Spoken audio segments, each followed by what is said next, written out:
മസലുൽ ബൈത്തില്ലദീ യുദ്കറുല്ലാഹു ഫീഹി, അല്ലാഹുവിനെ സംബന്ധിച്ച് ദിക്ർ ചൊല്ലപ്പെടുന്ന ഒരു വീട്. നിങ്ങൾക്ക് സമാധാനം നൽകിയത് അല്ലാഹുവാണ്, വീട് തന്നത് അല്ലാഹുവാണ്. അപ്പം ദ്വാരക്കാണ് വീട് പണിയൊക്കെ തുടങ്ങാൻ നിൽക്കുന്നവർക്ക് അല്ലാഹുവേ നീ എളുപ്പമാക്കി കൊടുക്കേണമേ, തുടങ്ങിയവർക്കത് പൂർത്തിയാക്കി കൊടുക്കേണമേ, പൂർത്തിയായി കഴിഞ്ഞവർക്കതിൽ ബറക്കത്ത് നൽകണമേ. ആമീൻ യാ റബ്ബൽ ആലമീൻ. എല്ലാവരും വീട്ടിലെ ലോൺ എടുത്തിട്ടൊന്നും ചെയ്യല്ലേ, പലിശ കൊണ്ടൊന്നും ചെയ്യല്ലേ, അത്രേ ഉള്ളൂ. അള്ളാഹുവിന്റെ നിഅമത്ത് വരുന്നതിന് മുമ്പ് എന്ത് ചെയ്യണ്ട, എടുത്തു ചാടിയിട്ട് ഹറാമിലേക്ക് പോകല്ലേ, ഒന്ന് കാത്തിരുന്നാൽ ശരിയാവും. അള്ളാഹു ഒന്ന് രണ്ടെല്ലാം കൊണ്ട് തീർക്കണത് ഇപ്പോ ആരെങ്കിലും അല്ലെങ്കിൽ അതിനെ കുറിച്ച് കൊല്ലുന്ന് പറഞ്ഞിട്ടൊന്നുമില്ലല്ലോ. നാട്ടുകാരെ ഞെട്ടിക്കാനല്ലേ ഇപ്പൊ രണ്ടെല്ലാം കൊണ്ടൊക്കെ തീർക്കണത്. എന്താ പിന്നെ അവന്റെ കാര്യം? അവനാന്റെ ആഫിയത്തിന് കഴിയുന്നത് നാട്ടുകാരെ ഞെട്ടിക്കാണ്ട് അവനാന്റെ കഴിവിനനുസരിച്ച് ഹലാല് കൊണ്ട് പൂർത്തിയാല അല്ലേ. പെട്ടെന്ന് ചെയ്യാൻ വേണ്ടി ഹറാമിലേക്ക് പോകും, പെട്ടെന്ന് പൈസ കിട്ടാൻ പലിശയൊക്കെ എടുത്തിട്ട് ചെയ്യും. അങ്ങനെ ചെയ്യല്ലേ. മസലുൽ ബൈത്തില്ലദീ യുദ്കറുല്ലാഹു ഫീഹി, അല്ലാഹുവിനെ സൃഷ്ടാവായ പടച്ചവനെ ആരാണോ വല്ലാഹു ജഅല ലക്കും മിൻ ബുയൂതികും സകന, നിങ്ങളുടെ വീടുകളിൽ സമാധാനം നൽകിയവൻ അല്ലാഹു അല്ലയോ, ആ റബ്ബിനെ ഓർത്തുകൊണ്ടിരിക്കുന്ന വീട്. അതിന്റെ ഉദാഹരണം അല്ലാഹുവിനെ ഓർക്കാതിരിക്കുന്ന വീട്, അതിന്റെയും ഉദാഹരണം കമസലിൽ ഹയ്യി വൽ മയ്യിത്തി, ജീവിച്ചിരിക്കുന്ന ഒരു മനുഷ്യനെ പോലും ശവമായി കിടക്കുന്ന മനുഷ്യനെ പോലെയുമാണത്രേ. അല്ലാഹുവിനെ ഓർക്കുന്ന വീട് ജീവനുള്ള ഒരാളെ പോലെയും, അല്ലാഹുവിനെ ഓർക്കാത്ത വീട് ഒരു ശവമായി കിടക്കുന്ന വീടാണെന്ന് മഹാനായ അഷ്റഫുൽ ഖൽഖ് റസൂലുള്ളാഹ്.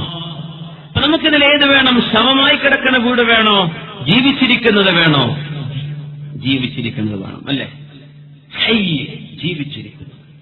യാ ഹയ്യു യാ ഖയ്യൂം, എന്നെന്നും ജീവിച്ചിരിക്കുന്നവനെ, എല്ലാറ്റിനെയും പരിപാലിക്കുന്നവനെ അല്ലാഹുവേ. യാ ഹയ്യു യാ ഖയ്യൂം. അതുകൊണ്ട് നമ്മുടെ വീടുകൾ ഹയ്യായ ജീവനുള്ളതിനെ പോലെ, മരിച്ചതിനെ പോലെയല്ല, ജീവിച്ചിരിക്കുന്നതിനെ പോലെ സജീവമായൊരു വീടായിരിക്കാൻ നാം ചെയ്യേണ്ട ഒന്നാമത്തെ പണി അവിടെ അല്ലാഹുവിനെ സംബന്ധിച്ച് ഓർക്കപ്പെടണം. അല്ലാഹുവിനെ പറ്റി ചിന്തകൾ വരണം. അല്ലാഹുവിനെ പറ്റി പറയുന്നത് അവിടെ കേൾക്കണം. അവിടെ ദിക്റുകൾ നടക്കണം, സുന്നത്ത് നിസ്കാരങ്ങൾ നടക്കണം. പുരുഷന്മാരെ സംബന്ധിച്ചിടത്തോളം സുന്നത്തുകൾ, വീടുകൾ നിസ്കരിക്കൽ വളരെ പുണ്യമാണ്. വീടുകളിൽ സുന്നത്ത് നിസ്കരിക്കുക, ഫർദിന്റെ പള്ളിയിലേക്ക് പോവുക, സുന്നത്ത് വീടുകളിൽ വലിയ പുണ്യമാണ്. അതുകൊണ്ട് റസൂലുള്ളാഹി സ്വല്ലല്ലാഹു അലൈഹി വസല്ലമ തങ്ങൾ ഉദ്ദേശിക്കുന്ന പോലെ അല്ലാഹു നമ്മുടെ വീടുകൾ ജീവനുള്ള വീടാക്കി തരട്ടെ. യാ അയ്യുഹല്ലദീന ആമനു ഇസ്തഈനൂ ബിസ്സബ്രി വസ്സലാഹ് ഇന്നല്ലാഹ മഅസ്സാബിരീൻ. യാ അയ്യുഹല്ലദീന ആമനൂ, ഞാൻ അല്ലാഹുവാണെന്ന്, ഞാൻ രക്ഷിതാവാണെന്ന് എന്നെപ്പറ്റി വിശ്വസിച്ചവരെ, എന്റെ റസൂൽ, എന്റെ അഫ്ളലുൽ ഖൽഖ് മുഹമ്മദ് മുസ്തഫ സ്വല്ലല്ലാഹു അലൈഹി വസല്ലം ലോക മനുഷ്യരോട് ഞാൻ എന്ത് നിർദ്ദേശിച്ചുവോ അത് മനുഷ്യർക്ക് എത്തിച്ചു കൊടുക്കാൻ വന്ന എന്റെ ദൂതനാണെന്നും വിശ്വസിച്ച ആളുകളെ, അവരോട് അല്ലാഹു എന്താ പറയാനുള്ളത്? ഇസ്തഈനൂ ബിസ്സബ്രി വസ്സലാഹ്, നിസ്കാരം നിലനിർത്തിക്കൊണ്ടും ക്ഷമിച്ചുകൊണ്ടും നിങ്ങൾ അല്ലാഹുവിന്റെ സഹായം പ്രതീക്ഷിച്ചോളൂ. അല്ലാഹുവിന്റെ സഹായം വരുമ്പോ നിങ്ങൾക്ക് ക്ഷമയുണ്ടോ? നിങ്ങൾ നിസ്കാരം കൃത്യമായി കൊണ്ടു നടക്കുന്നവരാണോ? നിങ്ങളുടെ വീട്ടിലുള്ള ആളുകൾ നിസ്കരിക്കുന്നവരാണോ? വഅ്മുർ അഹ്ലക ബിസ്സലാത്തി വസ്തബിർ അലൈഹാ, നബിയേ വീട്ടുകാരോട് നിസ്കരിക്കാൻ പറയണം, ക്ഷമയോടുകൂടെ നിസ്കാരം നിലനിർത്തുകയും വേണം. ലാ നസ്അലുക റിസ്ഖൻ നഹ്നു നർസുഖുക, നബിയേ എനിക്ക് നിങ്ങളാരും ഭക്ഷണം തരണ്ട, നിങ്ങളുടെ ഭക്ഷണം ഞാൻ തരാം, നിങ്ങളുടെ വീട്ടുകാർ നിസ്കരിക്കുന്നവരാണെങ്കിൽ. മഹാനായ ഉത്ബാൻ ഇബ്നു മാലിക് റളിയല്ലാഹു അൻഹു കണ്ണ് കാണാത്ത ഒരു സ്വഹാബിയാണ്. അന്ന് കണ്ണിന്റെ കാഴ്ച നഷ്ടപ്പെട്ടു, കാന ദരീറ, കാഴ്ച നഷ്ടപ്പെട്ടു പോയ ആളായിരുന്നു. മഹാനവറുകൾ മുത്തുനബിയുടെ അടുത്ത് വന്ന കഥ പറയുന്നുണ്ട്. ഇമാമുന ബുഖാരി തങ്ങൾ സ്വഹീഹുൽ ഉദ്ധരിച്ച ഹദീസാണിത്. അത്തൈതു നബിയ സ്വല്ലല്ലാഹു അലൈഹി വസല്ലം, ഞാൻ മുത്തുനബിയുടെ അരികത്തേക്ക് ചെന്നു, എന്നിട്ട് നബിയോട് ഞാൻ പറഞ്ഞു, യാ റസൂലല്ലാഹ്, അല്ലാഹു ദൂതരായി പറഞ്ഞയച്ചവരെ നബിയേ, യാ റസൂലല്ലാഹ് സ്വല്ലല്ലാഹു അലൈഹി വസല്ലം, യാ റസൂലല്ലാഹ്, നബിയേ, ഖദ് അൻകർതു ബസ്വരീ, കണ്ണിന് കാഴ്ചയില്ല നബിയേ. വഅന ഉസല്ലി ലിഖൗമി, എന്നാൽ ഞാനാണ് എന്റെ നാട്ടുകാരുടെ ഇമാമ്. അങ്ങനെ കണ്ണിന് കാഴ്ചയില്ലാത്ത ഞാനാണ് നബിയെ, എന്റെ മഹല്ലിൽ ഇമാമ് നിൽക്കുന്ന ആള് ഞാനാണ്. വിഷമം അതല്ല റസൂലേ. ഫഇദാ കാനത്തിൽ അംത്വാർ, മഴ തിമിർത്ത് പെയ്യാൻ തുടങ്ങിയാൽ, വസാലൽ വാദിൽ ലദീ ബൈനീ വബൈനഹും, എനിക്ക് നിസ്കരിക്കാൻ പോകേണ്ട പള്ളിക്കും എന്റെ വീടിനും ഇടയിലുള്ള മലഞ്ചെരുവിലൂടെ മഴവെള്ളം ഒരുപാട് കുത്തിയൊലിച്ചു വരികയും ചെയ്താൽ, ലാ അസ്തതിഉ അൻ ആതിയ മസ്ജിദഹും, അവരുടെ പള്ളിയിൽ ചെല്ലാൻ എന്നെ കൊണ്ട് കഴിയില്ലല്ലോ നബിയെ, ഞാൻ കണ്ണു കാണാത്ത. അപ്പൊ എനിക്ക് അവർക്ക് പോയി ഇമാമ് നിൽക്കാൻ കഴിയില്ല, എന്റെ വീട്ടിൽ നിന്ന് ഇറങ്ങാൻ തന്നെ കഴിയില്ലല്ലോ. മഴവെള്ളപ്പാച്ചിൽ വന്നാൽ, വദിത്തു യാ റസൂലല്ലാഹ്, നബിയേ, എനിക്കൊരാഗ്രഹം തോന്നി. ആ ആഗ്രഹം അങ്ങയെ ബോധിപ്പിക്കാൻ വന്നതാണ്. ഞാൻ കൊതിക്കുന്നു നബിയേ, എന്റെ വീട്ടിലേക്ക് അങ്ങ് വരണം, അങ്ങ് വരണം.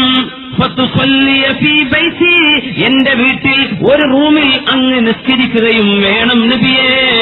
അങ്ങ് നിസ്കരിച്ചാൽ ഫഅത്തഖിദഹു മുസല്ലാ, ആ സമയങ്ങളിൽ മഴവെള്ളം വരുന്ന സമയത്ത് എനിക്ക് പള്ളിയിൽ പോവാൻ കഴിയാതെ വരുമ്പോൾ എന്റെ വീട്ടിലെ നിസ്കാര റൂമായി ഒരു നിസ്കാര റൂം ഉണ്ടാക്കാൻ വേണ്ടി നബിയെ അങ്ങ് നിസ്കരിച്ചു തന്നാൽ ആ ബറക്കത്തുള്ള സ്ഥലം ഞാൻ എന്റെ മുസല്ലയാക്കും നബിയെ. അതുകൊണ്ട് അങ്ങ് എന്റെ വീട്ടിൽ വന്ന് ഒരു ഉദ്ഘാടനം ചെയ്തു തരണം, എന്റെ വീട്ടിൽ ആദ്യമായി അങ്ങ് നിസ്കരിച്ചു തരണം. അതിനാ നബിയെ വടിയും കുത്തിപ്പിടിച്ച് കണ്ണു കാണാത്ത ഞാൻ ഇങ്ങോട്ട് വന്നത് എന്ന് മുത്തുനബിയോട് ഇത്ബാൻ ഇബ്നു മാലിക് റളിയല്ലാഹു അൻഹു.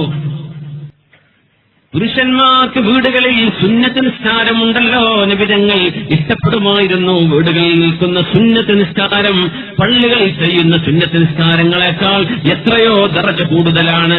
25 ദറജ.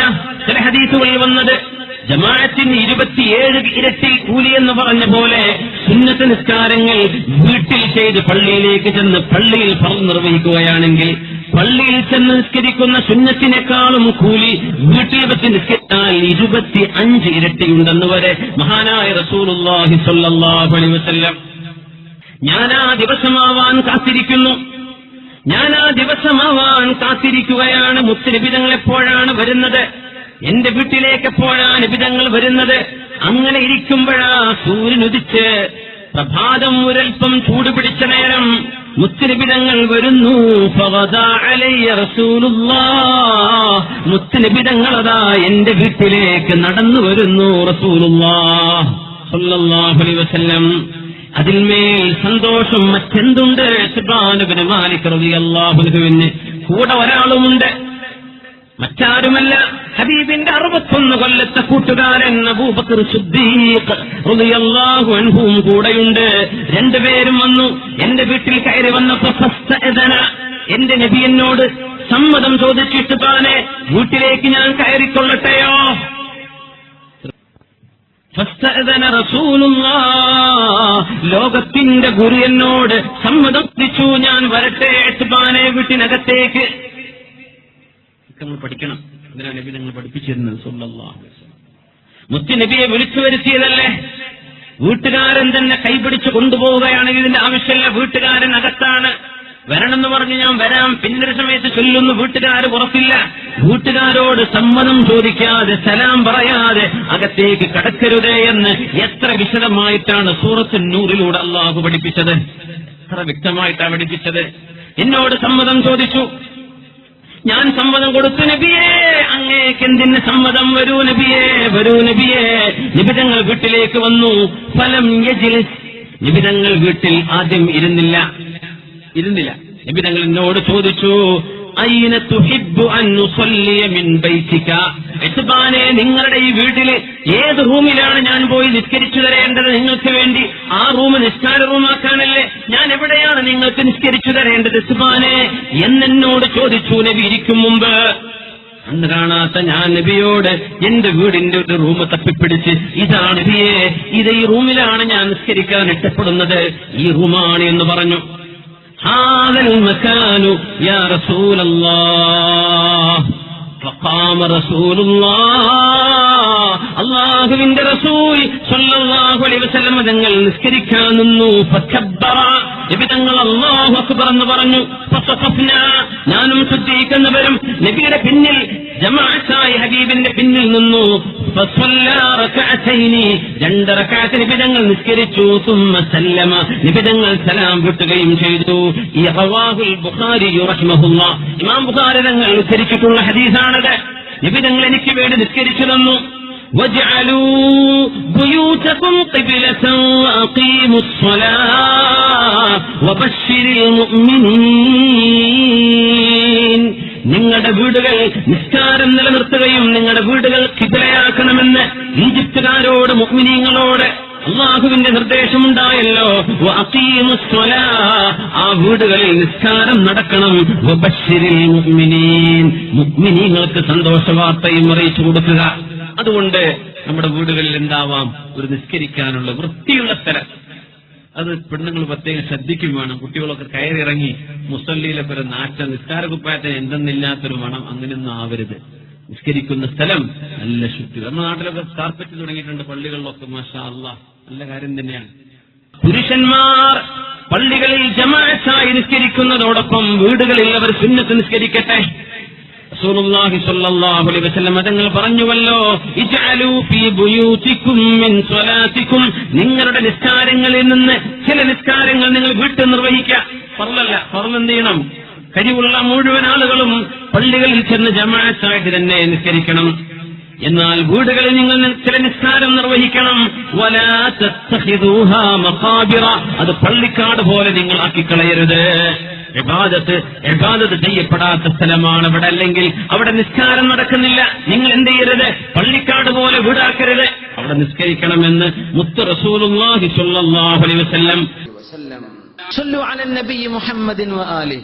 اللهم صل على سيدنا محمد وعلى آل سيدنا محمد وبارك وسلم عليه. اللهم صل على سيدنا محمد وعلى آل سيدنا محمد وبارك وسلم عليه. ഒരുപാട് സ്വലാത്ത് നമ്മുടെ ഹബീബിന്റെ ഹളറത്തിലേക്ക് എത്തും. അള്ളാഹു എത്തിച്ചു കൊടുക്കട്ടെ, അവിടുത്തെ അള്ളാഹു സന്തോഷിപ്പിക്കട്ടെ.